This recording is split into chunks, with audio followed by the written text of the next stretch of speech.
إن الحمد لله نحمده ونستعينه ونستغفره ونعوذ بالله من شرور أنفسنا ومن سيئات أعمالنا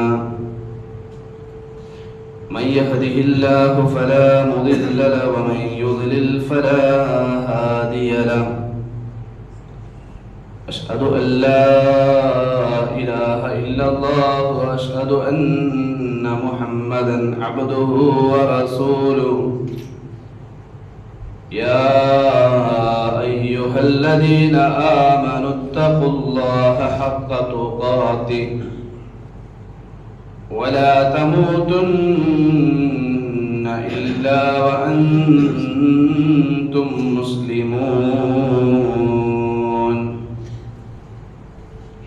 يا أيها الناس اتقوا ربكم الذي خلقكم من نفس واحدة وخلق منها زوجها وبث منهما رجالا كثيرا ونساء واتقوا الله الذي تساءلون به والأرحام إن الله كان عليكم رقيبا يا أيها الذين آمنوا اتقوا الله وقولوا قولا سديدا يصلح لكم أعمالكم ويغفر لكم ذنوبكم ومن يطع الله ورسوله فقد فاز فوزا عظيما أما بعد فإن أصدق الحديث كتاب الله وخير الهدى هدى محمد صلى الله عليه وسلم وشر الأمور محدثاتها وكل محدثة بدعة وكل بدعة ضلالة وكل ضلالة في النار സത്യവിശ്വാസികളെ വിശ്വാസിനികളെ പ്രപഞ്ചലോക സൃഷ്ടാവായ അല്ലാഹു സുബ്ഹാനഹു വ തആലയുടെ വിധികളും വിലക്കുകളും പാലിച്ചുകൊണ്ട് ജീവിതത്തെ ചിട്ടപ്പെടുത്തണമേ എന്ന് ഓരോരുത്തരെയും ഉണർത്തുകയാണ് വസിയ്യത്ത് ചെയ്യുക. ഈ ശ്രേഷ്ഠമായ ദിവസത്തിൽ ഒരിക്കൽ കൂടി അല്ലാഹു സുബ്ഹാനഹു വ തആല ഈ ഒരു ജുമഅയിൽ പങ്കെടുക്കുവാൻ അല്ലാഹു നമുക്ക് തൗഫീഖ് നൽകിയിരിക്കുകയാണ്. നല്ല കാര്യങ്ങൾ കേട്ടുകൊണ്ട് അല്ലാഹുവിന്റെ ദീന് പഠിച്ച് മനസ്സിലാക്കി ജീവിതത്തിൽ പകർത്തി ധാരാളം ദിക്റുകളും സ്വലാത്തുകളും തസ്ബീഹുകളും തഹ്മീദുകളും തദ്കീറുകളും സ്വദഖകളും ഖുർആൻ പാരായണങ്ങളുമായി ഈ ദിവസത്തിൽ നമ്മൾ മുന്നേറി നാളെ പാരത്രിക ലോകത്ത് വിജയം കൈവരിക്കാനുള്ള തൗഫീഖ് നൽകി പടച്ച റബ്ബ് നമ്മളെല്ലാം അനുഗ്രഹിക്കട്ടെ. ഈ ദുനിയാവിലെ നമ്മുടെ ഏറ്റവും വലിയ സമ്പാദ്യം എന്നുള്ളത് അല്ലാഹുവിന്റെ തൃപ്തി ലഭിച്ച് നമ്മൾ ഈ ലോകത്തോട് വിട പറയുക, അല്ലാഹുവിനെ കണ്ടുമുട്ടുക എന്നുള്ളതാണ്. നമ്മൾ ഒരുപാട് സൗകര്യങ്ങൾ നേടി, ഒരുപാട് സമ്പത്ത് നേടി, അതിലപ്പുറം അല്ലാഹുവിന്റെ തൃപ്തി ലഭിച്ചുകൊണ്ട് നമുക്ക് മരിക്കാൻ നമുക്ക് സാധിക്കുന്നില്ല എങ്കിൽ അല്ലാഹു നിന്നെ തൃപ്തിപ്പെട്ടിരിക്കുന്നു എന്ന് മലക്കുൽ മൗത്ത് അലൈഹിസ്സലാത്തു വസ്സലാം പറഞ്ഞുകൊണ്ട് നമുക്ക് മരിക്കാൻ കഴിയുന്നില്ല എങ്കിൽ അത് നമ്മുടെ ജീവിതത്തിലെ ഏറ്റവും വലിയ നഷ്ടമായിരിക്കും. ജീവിതത്തിൽ ഒരുപാട് സമ്പത്ത് നൽകി അല്ലാഹു അനുഗ്രഹിച്ച ഒരു നബിയാണ് അയ്യൂബ് നബി അലൈഹിസ്സലാത്തു വസ്സലാം. ഒരുപാട് സമ്പത്ത് നൽകി, ഒരുപാട് മക്കളെ നൽകി. അല്ലാഹു അദ്ദേഹത്തെ പരീക്ഷിച്ചപ്പോൾ തന്റെ മക്കൾക്ക് വേണ്ടിയെല്ലാം ഖബർ കുഴിച്ച ചരിത്രങ്ങളിൽ നമുക്ക് കാണാം.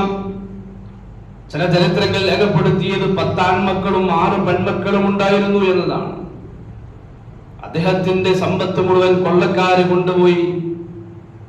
അദ്ദേഹത്തിന്റെ മക്കളെയെല്ലാം അല്ലാഹു തിരിച്ചെടുത്ത് 16 മക്കൾക്ക് വേണ്ടി ഖബർ കുഴിച്ച വാപ്പയാണ് മഹാനായ അയ്യൂബ് നബി അലൈഹിസ്സലാത്തു വസ്സലാം. ഇങ്ങനെ ജീവിതത്തിൽ ഒരുപാട് പ്രതിസന്ധികൾ, ഘട്ടങ്ങൾ കഴിഞ്ഞുപോയി. അവസാനം നഷ്ടപ്പെട്ട സമ്പത്തെല്ലാം അല്ലാഹു തിരിച്ചെടുത്തിട്ട് നിനക്ക് മതിയായോ എന്ന് ചോദിക്കുമ്പോൾ അയ്യൂബ് നബി അലൈഹിസ്സലാത്തു വസ്സലാം പറയുന്ന ഒരു മറുപടി ഉണ്ട്. അല്ലാഹ്, എനിക്ക് വേണ്ടത് കുറെ സ്വർണമോ കുറെ വെള്ളിയോ ഒന്നുമല്ല. വലിയ പേമാരി പെയ്യുന്നത് പോലെ അയ്യൂബ് നബി അലൈഹിസ്സലാത്തു വസ്സലാമയുടെ ചുറ്റും അല്ലാഹു സുബ്ഹാനഹു വ തആല സ്വർണവും വെള്ളിയും ഇറക്കി കൊടുത്തു എന്നതാണ് പരിശുദ്ധ ഖുർആൻ പഠിപ്പിച്ചത്. നിനക്ക് മതിയായോ എന്ന് ചോദിക്കുമ്പോൾ പ്രവാചകൻ സല്ലല്ലാഹു അലൈഹി വസല്ലം വളരെ കൃത്യമായി പഠിപ്പിച്ചത് അയ്യൂബ് നബി അലൈഹിസ്സലാത്തു വസ്സലാമയുടെ മറുപടി, അല്ലാഹ്, എനിക്ക് വേണ്ടത് ഇതൊന്നുമല്ല. എനിക്ക് വേണ്ടത് നിന്റെ ഹൃദയാണ്, നിന്റെ തൃപ്തിയാണ്, നിന്റെ സ്നേഹമാണ്. അതാണ് എല്ലാത്തിനേക്കാളും എനിക്ക് ഇഷ്ടം എന്ന് മറുപടി പറഞ്ഞ മഹാനായ അയ്യൂബ് നബി അലൈഹിസ്സലാത്തു വസ്സലാം. ചില മനുഷ്യന്മാർ അങ്ങനെയാണ്. നമ്മൾ ചിന്തിക്കണം, എത്ര കണ്ട് നമ്മുടെ ശരീരത്തെ അല്ലാഹുവിന്റെ മാർഗത്തിൽ ത്യജിക്കാൻ, അല്ലാഹുവിന്റെ തൃപ്തി ജീവിതത്തിൽ നേടിയെടുക്കുന്നതിന് വേണ്ടി, ത്യാഗങ്ങൾക്ക് വേണ്ടി തയ്യാറാകാൻ നമ്മൾ അതിന് സന്നദ്ധത കാണിച്ചിട്ടുണ്ട് എന്ന് നമ്മൾ ചിന്തിക്കേണ്ടതുണ്ട്.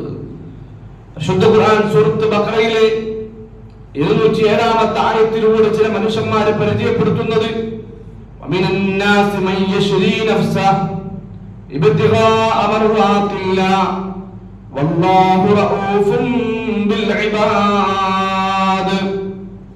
വമിനൻ നാസി, മനുഷ്യരുടെ കൂട്ടത്തിൽ ചില ആളുകളുണ്ട്, മൻ യശ്രീ നഫ്സഹു, തന്റെ നഫ്സിനെ, തന്റെ ശരീരത്തെ അല്ലാഹുവിന്റെ മാർഗത്തിൽ വിൽക്കുന്നവർ.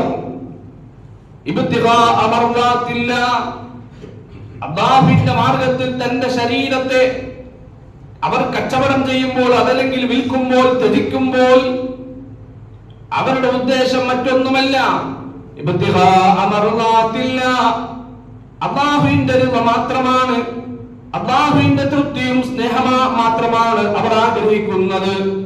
വല്ലാഹു റഊഫുൻ ബിൽ ഇബാദ്, അല്ലാഹു സുബ്ഹാനഹു വ തആല തീർച്ചയായിട്ടും തന്റെ അടിമകളോട് ഏറെ കാരുണ്യം കാണിക്കുന്നവരാണ് എന്ന് ഈ ആയത്തിലൂടെ അല്ലാഹു സുബ്ഹാനഹു വ തആല പഠിപ്പിക്കുമ്പോൾ, കുറെ സമ്പത്തുണ്ടാകുക, കുറെ സൗഖ്യമുണ്ടാകുക, കുറെ പ്രശംസ ലഭിക്കുക, ഇതൊന്നുമല്ല യഥാർത്ഥത്തിൽ നമ്മുടെ ജീവിതത്തിലെ സൗഭാഗ്യം എന്നുള്ളത്.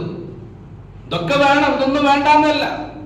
പക്ഷെ നമ്മുടെ ജീവിതത്തിലെ ഏറ്റവും വലിയ ആഗ്രഹം, നമ്മുടെ ലക്ഷ്യം അല്ലാഹുവിന്റെ തൃപ്തിയായിരിക്കണം. ഈ ആയത്തുമായി ബന്ധപ്പെട്ടുകൊണ്ട് ഒരു ചരിത്രം ഈ സമയത്ത് നമുക്ക് ഓർക്കാൻ പറ്റിയ ഒരു മഹാനായ ഒരു മനുഷ്യന്റെ ചരിത്രം ഞാൻ നിങ്ങൾക്ക് വിശദീകരിച്ചു തരാം. അന്ന റജുലൻ മിനൽ അഅറാബി ജാഅ ഇലൻ നബി സല്ലല്ലാഹു അലൈഹി വസല്ലം, ഒരു അഅറാബിയായ ഒരു മനുഷ്യൻ, ഒരു ഗ്രാമവാസിയായ ഒരു മനുഷ്യൻ റസൂലുള്ളാഹിന്റെ ചാരത്ത് വന്നിട്ട് ഫആമന ബിഹി വത്തബഅ, പ്രവാചകന്റെ അടുക്കൽ വന്നിട്ട് ലാ ഇലാഹ ഇല്ലല്ലാഹ് മുഹമ്മദ് റസൂലുള്ളാഹി അംഗീകരിച്ചു, വിശ്വാസിയായി, മുഅ്മിനായി. എന്നിട്ട് പ്രവാചകൻ സല്ലല്ലാഹു അലൈഹി വസല്ലമയെ പിന്തുടർന്നുകൊണ്ട് ജീവിക്കുകയാണ്.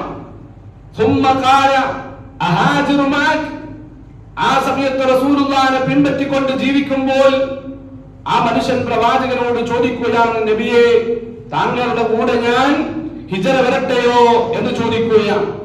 താങ്കളുടെ കൂടെ എനിക്ക് ഹിജ്റക്ക് വരാൻ ആഗ്രഹമുണ്ട്.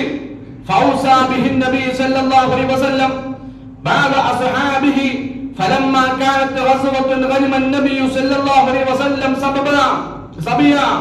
ഇതാ കുറച്ച് സഹാബിമാരെ ഏൽപ്പിച്ചു കൊടുത്തിട്ട് പറഞ്ഞു, ഇവനെ കൊണ്ട് നിങ്ങൾ എന്ത് ചെയ്തോ, ഹിജ്റ പോയിക്കോ എന്ന് റസൂൽ സല്ലല്ലാഹു അലൈഹി വസല്ലം പിന്നെ സഹാബിമാരെ ഏൽപ്പിച്ചു കൊടുത്തിട്ട് പ്രത്യേകം പറഞ്ഞു, ഈ മനുഷ്യന്റെ വിഷയത്തിൽ നിങ്ങൾ പരിഗണന നൽകണം, ഈ മനുഷ്യനെ നിങ്ങൾ പ്രത്യേകം പരിഗണിക്കണമെന്ന് സഹാബികളോട് പ്രവാചകൻ സല്ലല്ലാഹു അലൈഹി വസല്ലം പറഞ്ഞു. അതിനുശേഷം ഫലമ്മാ കാനത് ഗസ്വത്തുൻ ഗനിമ നബി സല്ലല്ലാഹു അലൈഹി വസല്ലം സബിയ, അതിനുശേഷം ഒരു യുദ്ധം നടക്കുകയും ആ യുദ്ധത്തിൽ ഒരുപാട് ഗനീമത്തു സ്വത്ത് അഥവാ യുദ്ധം കഴിഞ്ഞ് കിട്ടുന്ന ഒരുപാട് യുദ്ധമുതലുകൾ പ്രവാചകൻ സല്ലല്ലാഹു അലൈഹി വസല്ലം നേടുകയും ഫഖസമ വഖസമ ലഹു ലേ അത് സഹാബിമാർക്കൊക്കെ ഇങ്ങനെ വീതിച്ചു കൊടുക്കുകയാണ്. സഹാബിമാർക്ക് ഇതിങ്ങനെ ഓരോരുത്തർക്ക് ഇന്നയാൾക്ക് ഇത്ര കൊടുക്കണം, ഇങ്ങനെ ഓരോരുത്തർക്കും നിശ്ചയിക്കുമ്പോൾ ഈ ഗ്രാമീണനായ മനുഷ്യനും കൊടുക്കണമെന്ന് ഹബീബുന മുഹമ്മദ് മുസ്തഫ റസൂൽ കരീം സല്ലല്ലാഹു അലൈഹി വസല്ലം സഹാബിമാരെ ഏൽപ്പിച്ചു കൊടുത്തു. ഫഅത സഹാബഹു മാ ഖസമ ലഹു അദ്ദേഹത്തിന് കൊടുക്കാനുള്ള സമ്പത്ത് സഹാബിമാരെ ഏൽപ്പിച്ചു. വകാന യർആ ലഹറഹും അവരെ സംബന്ധിച്ച് ആ മനുഷ്യൻ പിന്നെ ആടുകളെ മേയ്ക്കാൻ വേണ്ടി സൈന്യത്തെ നയിക്കുന്ന മൃഗങ്ങളെ മേയ്ക്കാൻ വേണ്ടി പോയിരിക്കുന്ന സമയത്ത് അദ്ദേഹത്തെ കാണാതിരുന്നപ്പോൾ അദ്ദേഹത്തിനുള്ള ആ ഗനീമത്ത് സ്വത്ത് സഹാബിമാരെ ഏൽപ്പിച്ച് ആ മനുഷ്യന് കൊടുക്കാൻ പറഞ്ഞു. ഫലമ്മാ ജാഅ ദഫഉ ഇലൈ ആ മനുഷ്യൻ തിരിച്ചു വന്നപ്പോൾ ഈ യുദ്ധം മുതൽ എന്ത് ചെയ്തു? അദ്ദേഹത്തിന്റെ വിഹിതം അദ്ദേഹത്തിന്റെ കയ്യിലേക്ക് കൊടുത്തപ്പോൾ ഫഖാല മാ ഹാദാ ആ മനുഷ്യന്റെ ചോദ്യം മാ ഹാദാ ഇത് എന്താണ്? ഇതെന്താണ്? യുദ്ധം മുതലാണ്, അത് അനുവദിക്കപ്പെട്ടതാണ്. എന്നിട്ട് പോലും ആ മനുഷ്യന്റെ ചോദ്യമാണ് മാ ഹാദാ ഇത് എന്താണ്? ഹാദു ഖിസ്മു ഖസ്മുഹു ലക അന്നബി സല്ലല്ലാഹു അലൈഹി വസല്ലം യുദ്ധം മുതൽ പ്രവാചകൻ ഓരോരുത്തർക്കും നിശ്ചയിച്ചപ്പോൾ താങ്കൾക്ക് തരാൻ വേണ്ടി താങ്കൾ മൃഗങ്ങളെ മേയ്ക്കാൻ വേണ്ടി പോയ സമയമായിരുന്നു, താങ്കളെ ഏൽപ്പിക്കാൻ പ്രവാചകൻ സല്ലല്ലാഹു അലൈഹി വസല്ലം ആവശ്യപ്പെട്ടിട്ടുണ്ട്.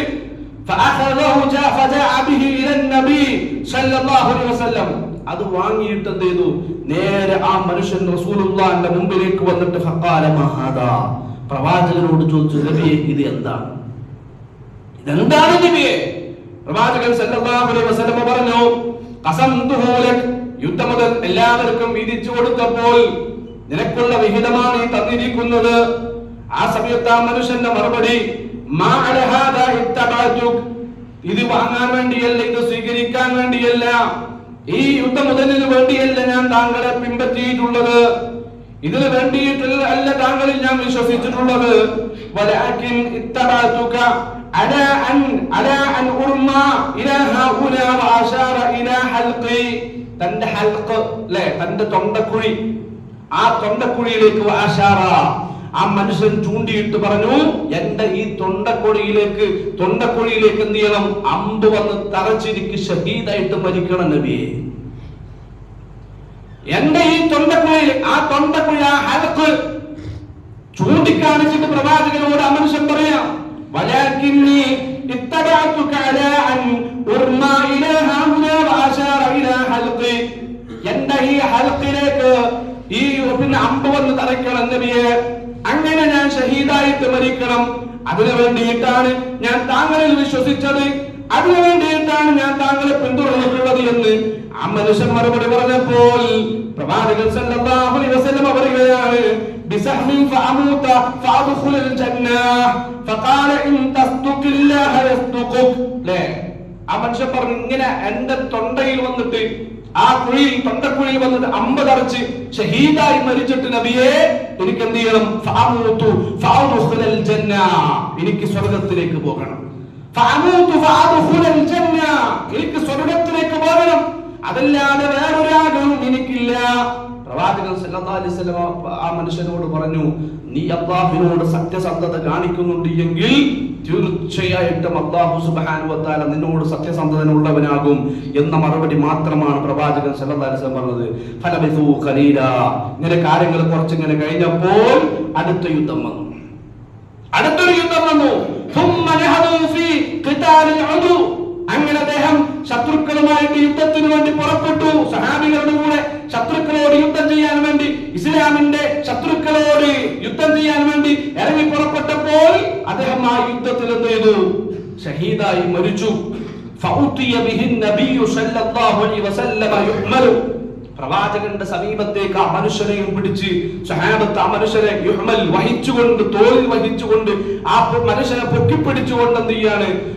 പിന്നെ സഹാബിമാർ റസൂലുള്ളാഹിന്റെ മുമ്പിലേക്ക് വരുമ്പോൾ ഖദ അസാബഹു സഹ്മുൻ ഹൈസു അശാ ആ മനുഷ്യൻ എവിടേക്കാണോ ചൂണ്ടിക്കാണിച്ചത് ആ സ്ഥലത്ത് അമ്പ് തറച്ചുകൊണ്ട് മരിച്ച നിലയിൽ ആ മനുഷ്യനെയും കൊണ്ട് സഹാബത്ത് എന്ത് ചെയ്യാണ്? റസൂലുള്ളാഹിന്റെ മുമ്പിലേക്ക് വരികയാണ്. فقال النبي صلى الله عليه وسلم هو ഇതാ മനുഷ്യൻ തന്നെയാണോ നേരത്തെ പറഞ്ഞ മുമ്പ് പറഞ്ഞ ആ മനുഷ്യൻ തന്നെയാണോ എന്റെ തൊണ്ടക്കുഴിയിലേക്ക് വന്ന് നിറച്ച് ഷഹീദായി മരണപ്പെട്ട് എനിക്ക് അല്ലാഹുവിന്റെ സ്വർഗ്ഗത്തിലേക്ക് അല്ലാഹുവിന്റെ തൃപ്തി ലഭിച്ചുകൊണ്ട് പ്രവേശിക്കാൻ എനിക്ക് സാധിക്കണമെന്ന് പറഞ്ഞ ആ മനുഷ്യനാണോ ഇത്?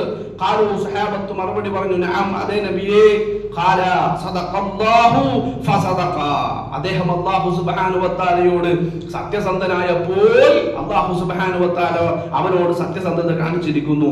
ثم كفره النبي صلى الله عليه وسلم في جبتي.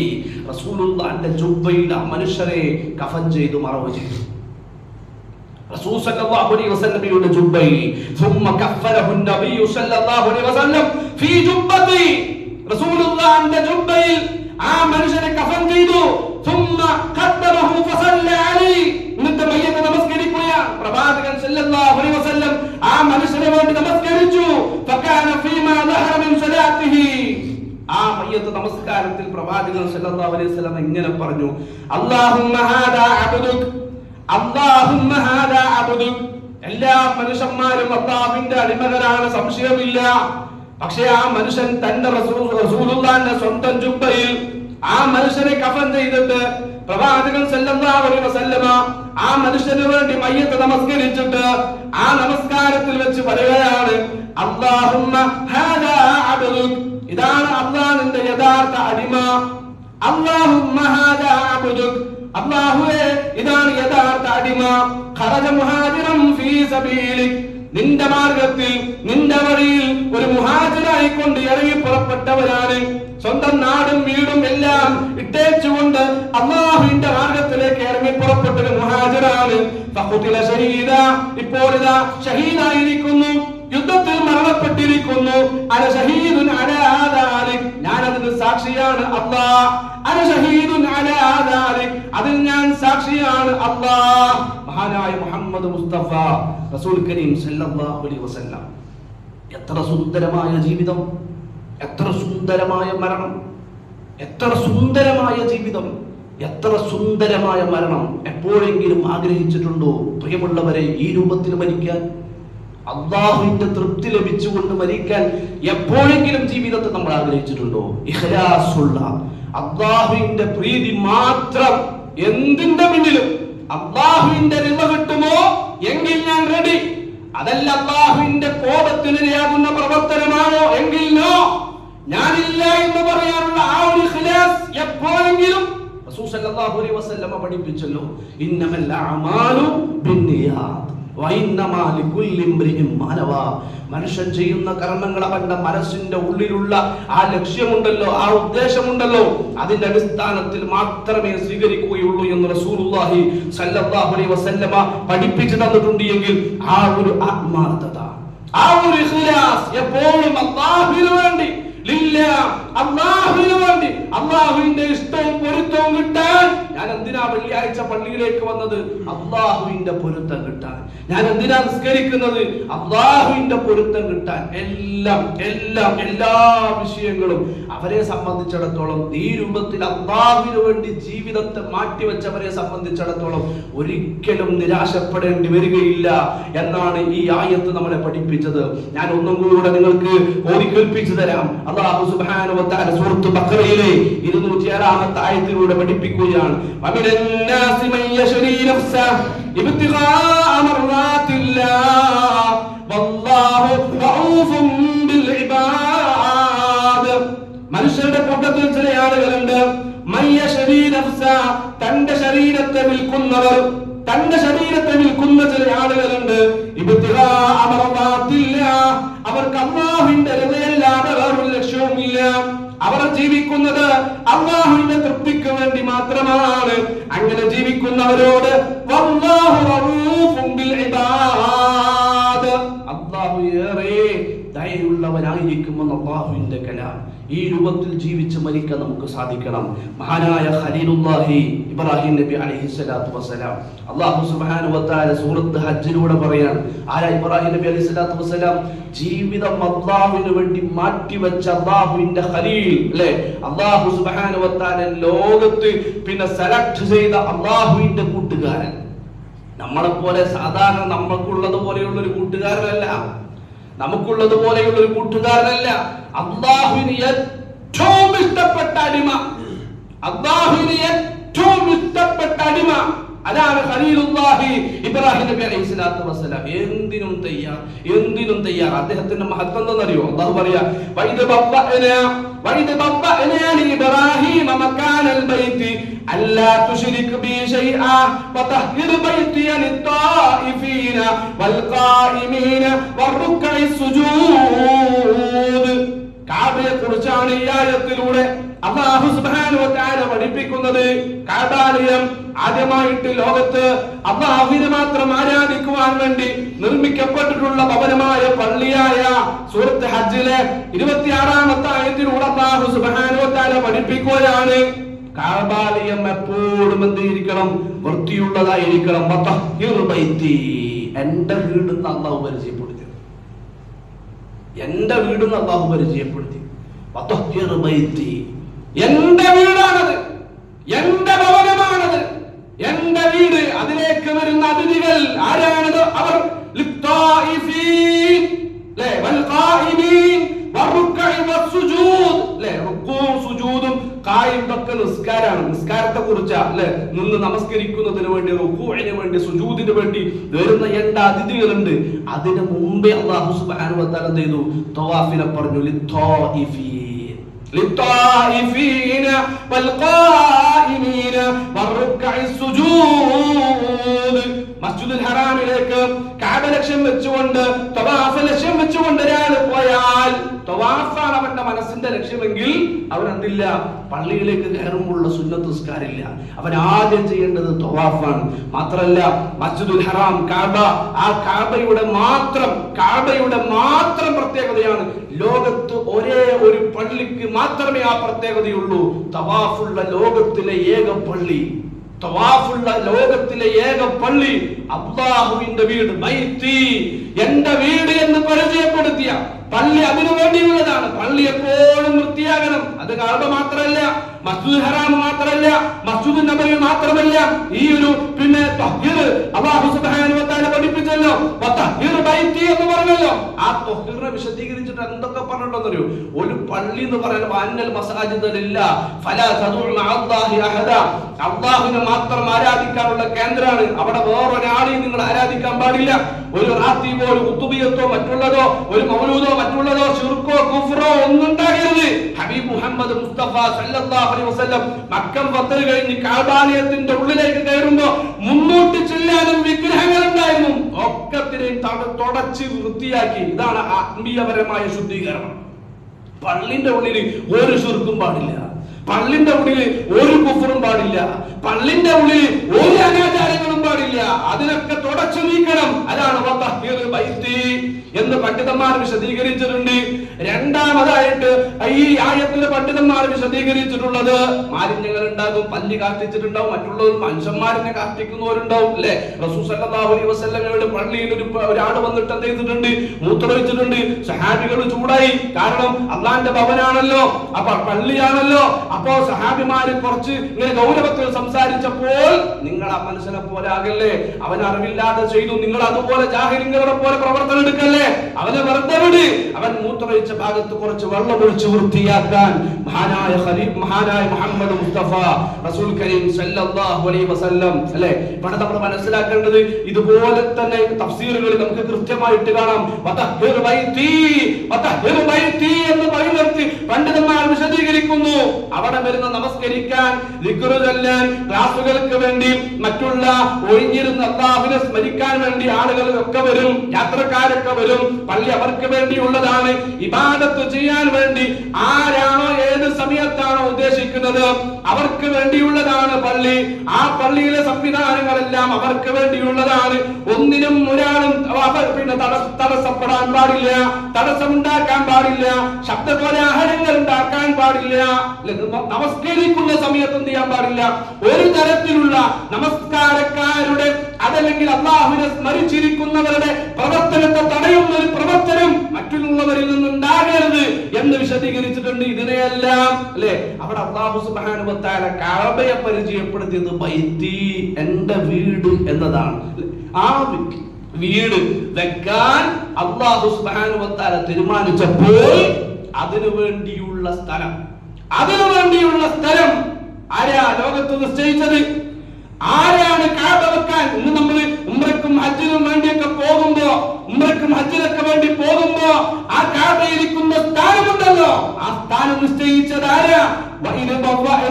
അല്ലാഹുവിന്റെ ഖുർആൻ പഠിപ്പിക്കുകയാണ്, ഇബ്രാഹിം മക്കാനൽ ബൈത്ത്, കഅബ വെക്കാനുള്ള സ്ഥാനം നാം ഇബ്രാഹിം നബി അലൈഹി സ്വലാത്തു വസ്സലാമക്ക് കാണിച്ചു കൊടുത്തു. കഅബ പവിത്രമാണ്. അതുപോലെ തന്നെ കഅബ ഇരിക്കുന്ന സ്ഥാനം അത് പവിത്രമാണ്. കഅബ ഇരിക്കുന്ന സ്ഥാനം അല്ലാഹു നിശ്ചയിച്ചതാണ്. കഅബ എവിടെ വെക്കണമെന്ന് അല്ലാഹുവാണ് തീരുമാനിച്ചത്, മനുഷ്യന്റെ തീരുമാനമല്ല. അത് നിർമ്മിക്കാൻ അല്ലേ ആദ്യം ഒന്ന് നിർമ്മിച്ചിട്ടുണ്ട്. ആര്? മഹാനായ അബുൽ ബഷർ ആദം നബി അലൈഹി സ്വലാത്തു വസ്സലാം. ഈ ആയത്ത് വിശദീകരിക്കുന്നിടത്ത് തഫ്സീർ കാണാം, അടിത്തറ ഇട്ടിട്ടുണ്ടായിരുന്നു. പിന്നെ നൂഹ് നബി അലൈഹി സ്വലാത്തു വസ്സലാമയുടെ കാലഘട്ടത്തിൽ ജലപ്രളയം ഉണ്ടായപ്പോ പണ്ഡിതന്മാർ ഈ രൂപത്തിലൊക്കെ വിശദീകരിച്ചിട്ടുണ്ട്. അത് മൂടിപ്പോയി, പിന്നെ അതിന്റെ സ്ഥാനം അറിയാത്ത സാഹചര്യങ്ങളായിരുന്നു. പിന്നെ ആ സ്ഥാനം കാണിച്ചു കൊടുത്തു മഹാനായ ഖലീലുല്ലാഹി ഇബ്രാഹിം നബി അലൈഹി സ്വലാത്തു വസ്സലാമക്ക് അല്ലാഹു സുബ്ഹാനഹു വ തആല കാണിച്ചു കൊടുത്തു. അവിടെ ആ മന്ദിരം പണിതുയർത്തുകയുണ്ടായി. അല്ലാഹു നൽകിയ ആ ആദരവ് നോക്കി. എന്തൊക്കെ ജീവിതത്തിൽ പ്രതിസന്ധികൾ അനുഭവിച്ചു, എന്തൊക്കെ ജീവിതത്തിൽ വേദനകൾ അനുഭവിച്ചു മഹാനായ ഖലീലുല്ലാഹി ഇബ്രാഹിം നബി അലൈഹി സ്വലാത്തു വസ്സലാം. ആ പ്രയാസ പ്രതിസന്ധികൾക്കപ്പുറം അല്ലാഹു സെലക്ട് ചെയ്ത അല്ലാഹുവിന്റെ ഏറ്റവും ഇഷ്ടപ്പെട്ട അടിമയായി അല്ലാഹുവിന്റെ ഇഷ്ടവും പൊരുത്തവും കരസ്ഥമാക്കി ഈ ലോകത്തോട് വിട പറയാൻ ആ മഹാനവറുകൾക്ക് സാധിച്ചിട്ടുണ്ട് എങ്കിൽ ആ മില്ലത്ത് ഇബ്രാഹിം അനുസരിച്ച് ജീവിക്കണമെന്ന് മുഹമ്മദ് മുസ്തഫ റസൂൽ കരീം സല്ലല്ലാഹു അലൈഹി വസല്ലം. പ്രിയമുള്ളവരെ, ജീവിതത്തിൽ ഒരുപാട് ലക്ഷ്യങ്ങൾ നമുക്കുണ്ടാകും.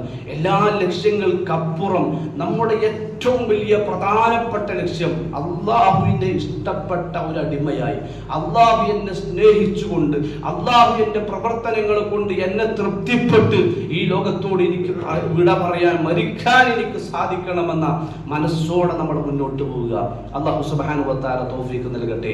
അമ്പിയാക്കന്മാരുടെ കൂടെ നാളെ ജന്നാത്തുൽ ഫിർദൗസിൽ നമ്മുടെ കുടുംബത്തോടൊപ്പം നാളെ കടന്നു വരാനുള്ള തൗഫീഖ് നൽകി അല്ലാഹു നമ്മളെ എല്ലാം അനുഗ്രഹിക്കട്ടെ.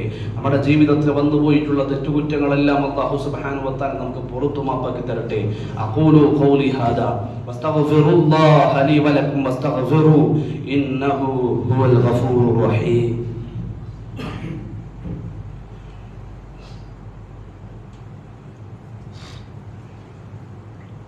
الحمد لله رب العالمين الصلاة والسلام على رسول الأمين وعلى آله وصحبه أجمعين أما بعد.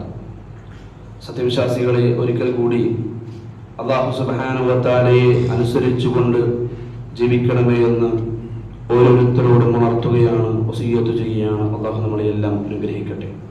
നമ്മൾ പറഞ്ഞു വന്നത് ജീവിതത്തിൽ നന്മകൾ, അല്ലാഹുവിന്റെ പൊരുത്തം ലഭിക്കാനുള്ള മാർഗങ്ങൾ നമ്മൾ പഠിക്കുകയും മനസ്സിലാക്കുകയും അത് ജീവിതത്തിൽ കൊണ്ടുവന്ന് നമ്മൾ മുന്നോട്ട് പോകണം എന്നാണ് നമ്മൾ ഉണർത്തിയത്.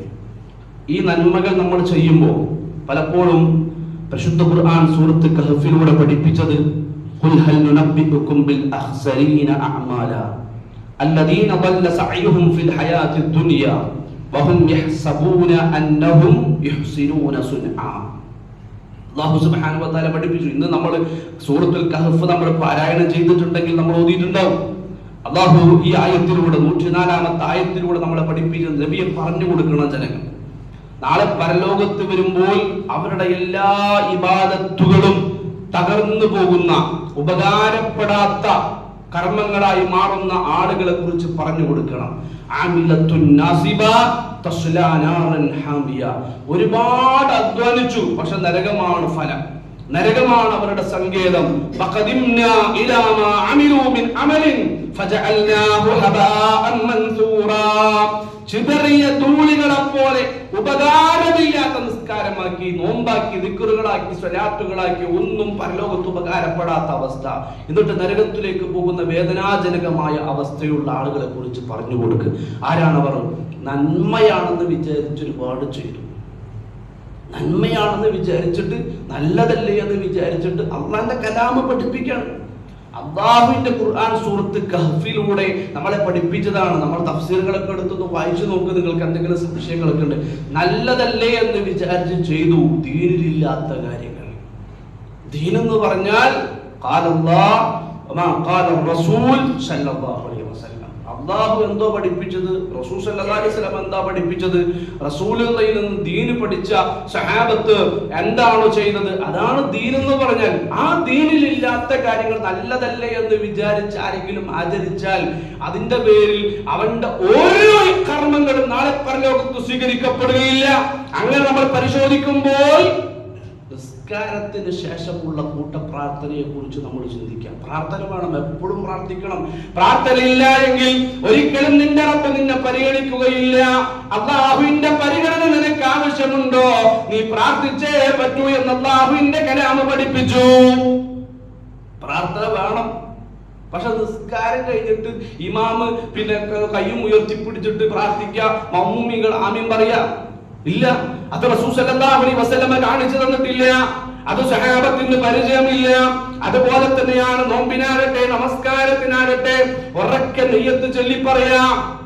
ഉറക്കെ നെയ്യത്ത് ചൊല്ലി പറയുന്ന ഒരു അവസ്ഥ. അതല്ലെങ്കിൽ നാവിലൂടെ നെയ്യത്ത് എന്നതുകൊണ്ട് ഉദ്ദേശിക്കുന്നത് ഞാൻ നേരത്തെ പറഞ്ഞല്ലോ, ഇഖ്ലാസ് വേണം, നെയ്യത്ത് വേണം. നെയ്യത്തില്ലാത്ത ഒരു കർമ്മവും അല്ലാഹു സുബ്ഹാനഹു വ തആല സ്വീകരിക്കുകയില്ല. വഴിയിൽ കിടക്കുന്ന ഒരു മുള്ളെടുത്ത് മാറ്റുന്നുണ്ട് എങ്കിൽ പോലും അത് അല്ലാഹുവിന്റെ പ്രതിഫലം ഉദ്ദേശിക്കണം. നിയ്യത്ത് എന്ന് പറഞ്ഞാൽ അത് ഉദ്ദേശമാണ്, നാം കൊണ്ട് പറഞ്ഞിട്ടില്ല. ഉണ്ടെങ്കിൽ കാണണം, ഉണ്ടെങ്കിൽ അത് ഹദീസിൽ ഉണ്ടാകണം, സഹാബത്ത് പഠിപ്പിക്കണം. റസൂൽ സല്ലല്ലാഹു അലൈഹി വസല്ലം ഇന്ന നിസ്കാരത്തിൽ അല്ലേ, നമുക്കറിയാം നിസ്കാരത്തിൽ റസൂൽ സല്ലല്ലാഹു അലൈഹി വസല്ലം എങ്ങനെ കൈകെട്ടി എന്ന് സഹാബത്ത് പറയുന്നുണ്ട് അല്ലേ. വലത്തെ കൈ ഇടത്തെ കൈ വെച്ചിട്ട് ഇടത്തെ കൈന്റെ മുകളിൽ എന്ത് ചെയ്തു, വലത്തെ കൈ വെച്ചു. റസൂൽ സല്ലല്ലാഹു അലൈഹി വസല്ലം സുന്നത്ത് നിസ്കരിച്ചത് മുഴുവൻ വീട്ടിലാണ്. പിന്നെ എങ്ങനെ ഇത് കണ്ടത്, പിന്നെ എങ്ങനെ സഹാബത്ത് ഇത് കണ്ടു? പഠിക്കും, ചിന്തിക്കും നമ്മള്. ഇടത്തെ കൈന്റെ മുകളിൽ വലത്തെ കൈ വെച്ചു. സഹാബത്ത് ഇത് എങ്ങനെ കണ്ടു? കൃത്യമായി നമുക്ക് കാണാൻ കഴിയും. പ്രവാചകൻ സല്ലല്ലാഹു അലൈഹി വസല്ലമ നമസ്കാരത്തിന് വേണ്ടി കൈകെട്ടിയാൽ ഇതാ ചില ആളുകൾ വേഗം ഒളിഞ്ഞു നോക്കുകയാണ്. റസൂൽ സല്ലല്ലാഹു അലൈഹി വസല്ലം എവിടെയാണ് കൈകെട്ടിയത് എന്നിട്ട് ഓടി വന്നിട്ട് അവൻ എന്ത് ചെയ്യുന്നു, പിന്നിൽ നിന്ന് കൈകെട്ടി നമസ്കരിക്കുന്നു. അങ്ങനെയാണ് അവർ മനസ്സിലാക്കിയത്. റസൂൽ സല്ലല്ലാഹു അലൈഹി വസല്ലം ഇടത്തെ കൈയുടെ മുകളിൽ വലത്തെ കൈ വെച്ചുകൊണ്ടാണ് പിന്നെ നമസ്കരിച്ചത് എന്ന് അവർ മനസ്സിലാക്കിയത്. അങ്ങനെ ഇത്ര സൂക്ഷ്മമായി റസൂലുള്ളാഹിന്റെ ജീവിതം മനസ്സിലാക്കിയ ഏതെങ്കിലും ഒരു സഹാബി പ്രവാചകൻ ഇന്ന നമസ്കാരത്തിന് ഇന്ന നിയ്യത്ത് വെച്ചു കാണൂല, ഇന്ന നോമ്പിന് പ്രവാചകൻ ഇന്ന നിയ്യത്ത് വെച്ചു, ഏതെങ്കിലും ഒരു ഹദീസ് കൊണ്ടുവരാൻ ലോകത്തൊരാൾക്കും കഴിയില്ല. കൂട്ടരെ നെയ്യത്തില്ലാതാണോ? ഇല്ല. നെയ്യത്ത് എന്ന് പറയാം അത് മനസ്സിന്റെ ഉള്ളിലുള്ള ലക്ഷ്യമാണ്, അത് ദീനല്ല. നെയ്യത്ത് നാവ് കൊണ്ട് ചൊല്ലി പറയുക എന്നുള്ളത് ദീനല്ല. ഇതുപോലെ തന്നെയാണ് എത്രയെത്ര ആഘോഷങ്ങളാണ്. നബിദിനം പോലെയുള്ള, മേറാജ് നോമ്പ് പോലെയുള്ള, ബറാത്ത് രാവ് പോലെയുള്ള ഒരുപാട് ആഘോഷങ്ങൾ, ഒരുപാട് ഈ രൂപത്തിലുള്ള കർമ്മങ്ങള് നല്ലതല്ലേ എന്ന് വിചാരിച്ചുകൊണ്ട് ആളുകൾ ചെയ്യുകയാണ്. ഒരു വീട്ടിൽ മരണം നടന്നു കഴിഞ്ഞാൽ 3-ന്റെ അന്ന് പ്രത്യേക പരിപാടി, 5-ന്റെ അന്ന് പ്രത്യേക പരിപാടി, 7-ന്റെ അന്ന് പ്രത്യേക പരിപാടി, അതുപോലെ തന്നെ 40-ന്റെ അന്ന് പ്രത്യേക പരിപാടികൾ. അന്ന് ആളുകൾ കൂടുന്നു. അതുപോലെ തന്നെ പള്ളിയിലുള്ള ഉസ്താദുമാര് വരുന്നു, ഇമാമുമാര് വരുന്നു, ഖത്തീബുമാര് വരുന്നു. പ്രത്യേകപരമായ ദിക്റുകൾ, സ്വലാത്തുകൾ, ഇതൊന്നും ദീനല്ല. ഇതൊന്നും മഹാനായ മുഹമ്മദ് മുസ്തഫ സല്ലല്ലാഹു അലൈഹി വസല്ലം കാണിച്ചു തന്നിട്ടില്ല. സ്വഹാബത്ത് ആരും നമ്മളെ പഠിപ്പിച്ചു തന്നിട്ടില്ല. അതുപോലെ തന്നെയാണ് ശഅബാനിലെ 15-ന്റെ അന്നുള്ള നോമ്പ്. ശഅബാൻ പവിത്രമായ മാസമാണ്, സംശയമൊന്നുമില്ല. റമദാനിന് മുമ്പുള്ള മാസമായ ശഅബാൻ. പക്ഷേ നമുക്ക് ശ്രേഷ്ഠമായ ദിവസങ്ങളിൽ ഞാൻ പറഞ്ഞല്ലോ, നമുക്ക് എപ്പോഴും നോമ്പെടുക്കാം. ഒരു വിശ്വാസിയെ സംബന്ധിച്ചിടത്തോളം 1.5 നോമ്പെടുക്കുന്നത് കൊണ്ട് കുഴപ്പമില്ല. സ്ഥിരമായിട്ട് എന്നും എല്ലാ ദിവസവും നോമ്പ് അതില്ല. അങ്ങനെ നോമ്പെടുത്താൽ അവൻ എന്നിൽ പെട്ടവനല്ല.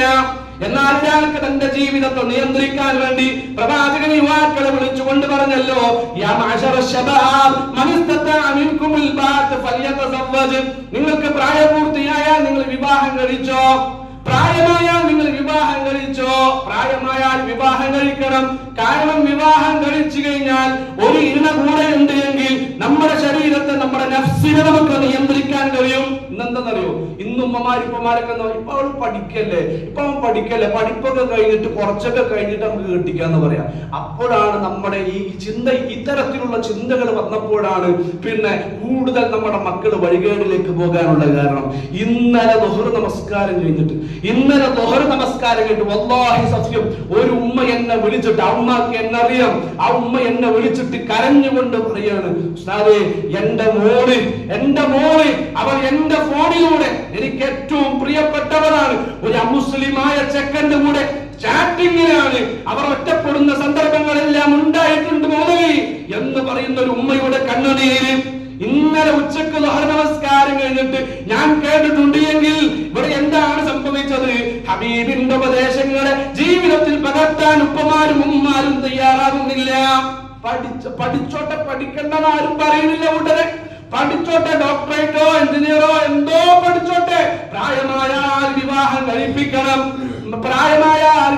കഴിപ്പിക്കണം. ഇത് മഹാനായ മുഹമ്മദ് മുസ്തഫ സല്ലല്ലാഹു അലൈഹി വസല്ലം പഠിപ്പിച്ചതാണ്. എന്നിട്ട് അടുത്ത റസൂൽ പറഞ്ഞു, അതിന് കഴിയൂലെങ്കിൽ നോമ്പെടുത്തോ, അത് കണ്ണിനെയും ഗുഹ്യഭാഗത്തെയും സംരക്ഷിക്കുമെന്ന് മുഹമ്മദ് മുസ്തഫ റസൂൽ കരീം സല്ലല്ലാഹു അലൈഹി വസല്ലം. എപ്പോഴും നോമ്പെടുക്കുക. പക്ഷെ ഒരാൾ പറയാ ശഅബാൻ 15 അന്ന് നോമ്പുണ്ട്. വല്ലാഹി സത്യം, അങ്ങനെ നോമ്പില്ല. അങ്ങനെ നോമ്പ് ഇസ്ലാമിലില്ല. അത് ദീനിലുള്ള നോമ്പല്ല. ശഅബാൻ 15 പ്രത്യേക നോമ്പെന്ന് പറഞ്ഞാൽ അത് ദീനിലുള്ള നോമ്പല്ല.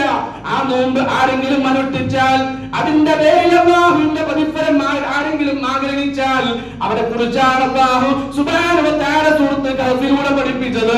ഖുൽ ഹൽ നുനബ്ബിഉകും ബിൽ അഖ്സരീന അഅമാലാ അല്ലദീന ളല്ല സഅയുഹും ഫിൽ ഹയാത്തിദ് ദുനിയാ വഹും യഹ്സബൂന അന്നഹും യുഹ്സിനൂന സുൻആ. നല്ലതല്ലേ എന്ന് വിചാരിച്ചിട്ട് ദീനിലില്ലാത്ത കാര്യങ്ങൾ ചെയ്താൽ അവരുടെ സകല കർമ്മങ്ങളും ബാത്തിലായി പോകും, ഒന്നും പരലോകത്ത് ഉപകാരപ്പെടുകയില്ല എന്ന വാർത്ത നബിയെ നീ ജനങ്ങൾക്ക് അറിയിച്ചു കൊടുത്തു. അല്ലാഹു നമ്മളെ എല്ലാം ചിന്തിക്കാനും മനസ്സിലാക്കാനും തൗഫീഖ് നൽകി നമ്മളെ എല്ലാം അനുഗ്രഹിക്കട്ടെ. നമ്മുടെ ജീവിതത്തിൽ വന്നുപോയിട്ടുള്ള എല്ലാവിധ ശിർക്കും കുഫറും ബിദ്അത്തുകളും എല്ലാം അല്ലാഹു സുബ്ഹാനഹു വ തആല നമുക്ക് പുറത്തു മാപ്പാക്കി തരട്ടെ. അല്ലാഹു ഇഷ്ടപ്പെട്ട അടിമയായി ലോകത്തോട് വിട പറയാനുള്ള തൗഫീഖ് നൽകി അല്ലാഹു സുബ്ഹാനഹു വ തആല നമ്മളെ എല്ലാം അനുഗ്രഹിക്കട്ടെ. റഹ്മാനായ റബ്ബേ, പ്രാർത്ഥിക്കുവാൻ വേണ്ടി ആവശ്യപ്പെട്ട ഒരുപാട് ആളുകളുണ്ട്.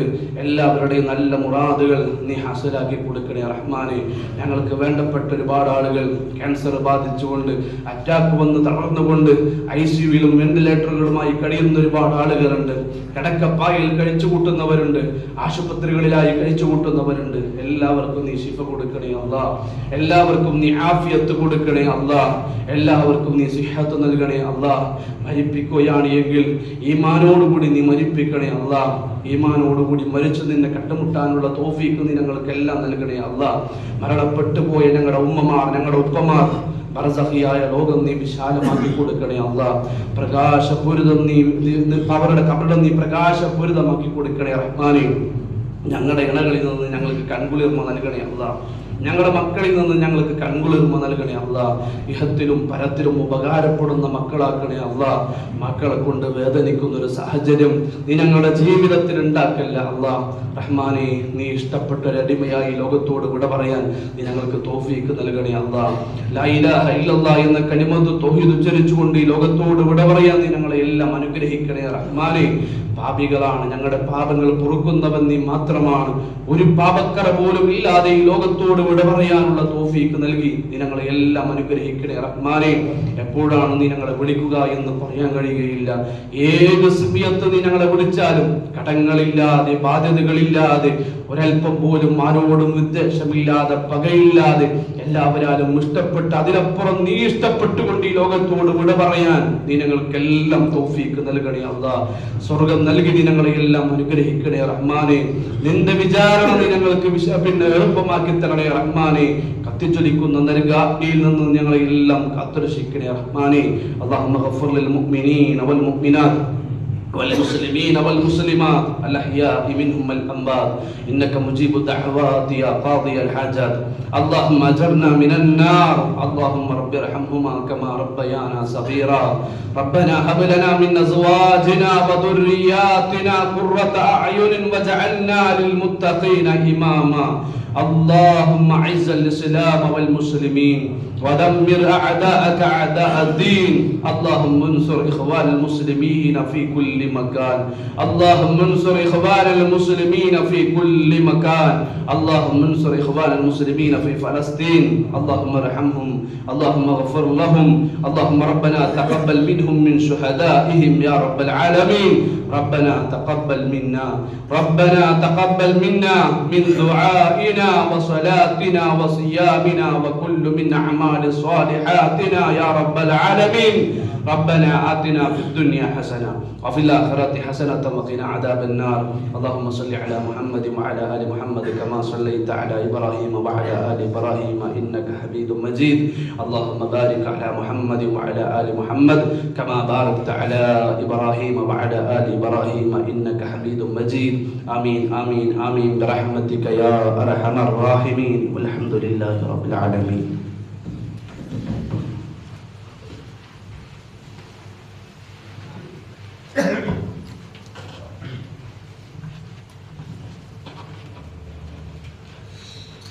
الله أكبر الله